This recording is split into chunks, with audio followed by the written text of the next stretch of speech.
Hello friends, देखिए एक news निकल के आ रही है कि अगर सब कुछ ठीक रहा तो 8 चीता, 5 मेल्स एंड 3 फीमेल्स 8000 किलोमीटर दूर से इंडिया में रीइंट्रोड्यूस किए जाएंगे। Yes, world's fastest animal will make a come back to India after half a century.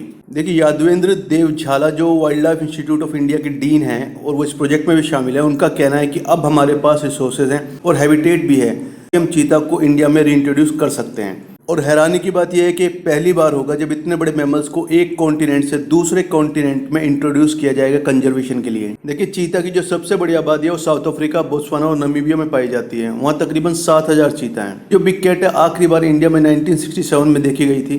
3 sites चुनी गई हैं इंडिया में रिलोकेशन के लिए, उनमें से 2 वाइल्ड लाइफ सेंचुरीज हैं और 1 नेशनल पार्क है मध्य प्रदेश और राजस्थान में।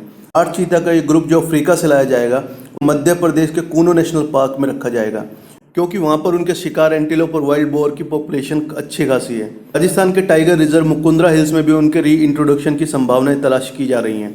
अब देखिए वर्ल्ड में फर्स्ट टाइम जो चीता की कैप्टिविटी में ब्रीडिंग स्टार्ट हुई थी वो जहांगीर के टाइम में हुई। जहांगीर से पहले अकबर के टाइम में 10,000 चीता काउंट हुए थे इंडिया में, जिसमें कि 1000 से ज़्यादा तो उनकी कोर्ट में ही थे। 20th सेंचुरी में इन एनिमल को स्पोर्ट्स के लिए इंपोर्ट किया जाता था। रिसर्च बताती है कि 1799 से 1968 के बीच तकरीबन 230 चीता ही वर्ल्ड में बचे थे। देखिए ये इकलौता ऐसा जानवर है जो बड़े मैमल्स की कैटेगरी में इंडिया से एक्सटिंक्ट हो गया है। उनके एक्सटिंक्ट होने का जो मुख्य कारण यही माना जाता है कि उनके शिकार में बढ़ोतरी हुई, लोग उनका शिकार ज़्यादा करने लगे, उनके हैबिटेट को डिस्ट्रॉय कर दिया गया, जंगल काट दिए गए। उनके जो शिकार है उसमें भी काफ़ी कमी आई। उनकी मेन जो शिकार है वो ब्लैक बक है, गज़ेल है, उन सबको भी मारा जाने लगा और वो कम होने लगे। ब्रिटिश रूल में चीता को मारने पर इनाम दिया जाता था, क्योंकि वहाँ गाँव में घुसकर वो लोगों के जानवरों को उठा ले जाते थे।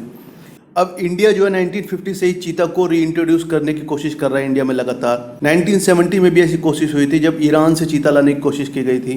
2017 में मालावी में भी चीतों को रीइंट्रोड्यूस किया गया था। वहाँ पर 1980 में चीता जो थे एक्सटिंक्ट हो गए थे। 2017 में वहाँ पर जो चीता थे वो रीइंट्रोड्यूस किए गए थे और अब उनकी पॉपुलेशन 24 हो गई है।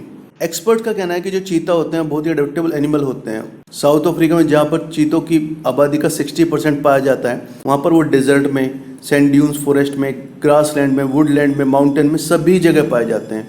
वे नॉर्दर्न केप में भी पाए जाते हैं जहाँ पर टेम्परेचर -15 डिग्री सेल्सियस होता है, और मलावी में भी पाए जाते हैं जहाँ पर टेम्परेचर 45 डिग्री सेल्सियस होता है। जब तक उनके लिए शिकार अवेलेबल होता है बाकी सब जो फैक्टर्स होते हैं वो इतना मायने नहीं रखते उनके लिए। वो वहाँ पर भी सर्वाइव कर सकते हैं जहाँ पर अदर प्रेडेटर्स हैं, जैसे कि लॉयन है या स्पॉटेड हाइना है।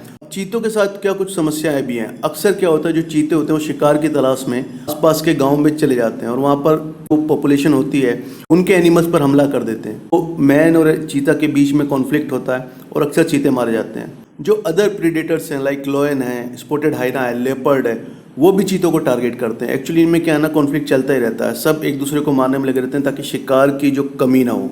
ये चीता जो होते हैं बहुत ही डेलिकेट एनिमल्स होते हैं और ये किसी भी कॉन्फ्लिक्ट को अवॉइड करते हैं जनरली दूसरे प्रेडेटर्स के साथ, जैसे लॉयन हो गया, लेपर्ड हो गया। साउथ अफ्रीका में लॉयन और जो स्पॉटेड हाइना होते हैं वही आधे से ज़्यादा चीतों की मौत का कारण होते हैं। अक्सर वाइल्ड डॉग का ग्रुप इन पर अटैक कर देता है। हालांकि चीता फास्टेस्ट एनिमल होते हैं लेकिन अपने शिकार को डिफेंड करने में अक्सर नाकामयाब हो जाते हैं। अब देखिए एक्सपर्ट्स का मानना है कि इंडिया में चीता जो है वो फेंस्ड जो होगा, जहाँ फेंस लगी होगी, उन रिजर्व में ही ज़्यादा अच्छे सर्वाइव कर सकते हैं। अनफेंस्ड एरिया में अक्सर ह्यूमन एनिमल कॉन्फ्लिक्ट होता है और चीता मारे जाते हैं। इंडिया में जो प्रोटेक्टेड एरिया हैं वहाँ ज़्यादातर अनफेंस्ड हैं, जिससे कि ह्यूमन चीता कॉन्फ्लिक्ट होने के ज़्यादा चांसेस हैं। अब मध्य प्रदेश के कूनो नेशनल पार्क को इसलिए चुना गया है क्योंकि वहाँ पर वुडलैंड और ग्रासलैंड दोनों का कॉम्बिनेशन है और ऐसे ही एरियाज़ में साउथ अफ्रीका में चीते रहते हैं। हालांकि लेपर्ड्स वहाँ पर पाए जाते हैं जो कि चीता के लिए खतरा हो सकते हैं। अब एक्सपर्ट का मानना है कि राजस्थान के मुकुंदरा हिल्स ज़्यादा बेहतर प्रोटेक्टेड एरियाज़ हैं चीता के लिए, क्योंकि एक तो वो फेंस्ड हैं, दूसरा वहाँ पर ऐसे एनिमल्स की डेंसिटी बहुत कम है जो चीता के लिए खतरा हो सकते हैं। कुछ एक्सपर्ट का मानना है कि चीता को रीइंट्रोड्यूस करने के लिए लार्ज एरिया की जरूरत है, जैसे कि 5000 स्क्वायर किलोमीटर से लेकर 10,000 स्क्वायर किलोमीटर तक। उस एरिया के आसपास ह्यूमन हैबिटेशन नहीं होनी चाहिए, यानी लोग नहीं होने चाहिए, लेपर्ड या टाइगर भी नहीं होने चाहिए, और उनके लिए जो प्रे है, शिकार है, वो काफ़ी मात्रा में होना चाहिए। अब एक्सपर्ट का ये भी कहना है कि चीता को रीइंट्रोड्यूस करने के लिए एक अच्छी खासी पॉपुलेशन होनी चाहिए। 2-4 चीता को इंट्रोड्यूस करने से कुछ नहीं होगा। कम से कम 1 दर्जन जो चीता हैं वो वाइल्ड में ब्रीड करते रहने चाहिए।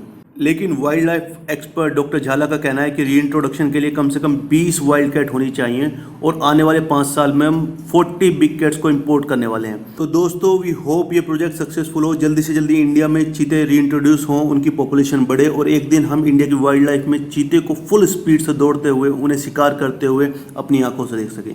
इस वीडियो में इतना ही। नेक्स्ट वीडियो में जल्दी मिलेंगे। धन्यवाद।